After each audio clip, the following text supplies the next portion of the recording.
നേരം ഇരുട്ടി തുടങ്ങിയാൽ സൗത്ത് കളമശ്ശേരിയിൽ മദ്യപന്മാരുടെ അഴിഞ്ഞാട്ടം. ചിലത് കാണുമ്പോൾ നഗരത്തിൽ നിന്നും തിരിച്ചു പോകേണ്ടി വരുന്നു. കളമശ്ശേരി മേൽപ്പാലത്തിന് സമീപം ഹസീന ടെക്സ്റ്റൈൽസിന്റെ മുൻവശത്തുള്ള ഗ്ലാസ് തകർത്തു. മദ്യപാനിയായ യുവാവ് തലകൊണ്ടിടിച്ചാണ് ഗ്ലാസ് തകർത്തത്.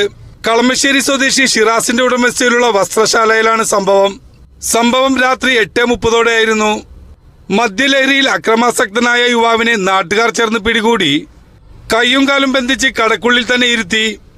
നാട്ടുകാർ വിവരമറിയിച്ചതിനെ തുടർന്ന് കളമശ്ശേരി പോലീസ് സ്ഥലത്തെത്തി. തലയിൽ ആഴത്തിൽ മുറിവുള്ളതിനാൽ യുവാവിനെ കളമശ്ശേരി മെഡിക്കൽ കോളേജിൽ പ്രവേശിപ്പിച്ചു. ഇത്തരത്തിൽ നിരന്തരം അക്രമങ്ങൾ ഇവിടെ ഉണ്ടാകുന്നുവെന്ന് വ്യാപാരി വ്യവസായ ഏകോപന സമിതി പ്രസിഡന്റ് ജമാൽ പറഞ്ഞു. സൗത്ത് കളമശ്ശേരിയെ സംബന്ധിച്ച് ഇത് ഇന്നൊന്നും തുടങ്ങിയ ഒരു കേസല്ല. ഒരുപാട് നാളുകളായിട്ട് പല പരാതികൾ പറഞ്ഞിട്ടും ഇതുവരെയായിട്ട് അതിനൊരു ശാശ്വത പരിഹാരം ഇതുവരെ കണ്ടിട്ടില്ല. അനധികമായിട്ട് വരുന്ന നമ്മുടെ അന്യ സംസ്ഥാന തൊഴിലാളികളാണ് ഇവിടെ ഏറ്റവും കൂടുതൽ വിഷയം ഉണ്ടാക്കുന്നത്. മരുന്നും മറ്റ് കള്ളും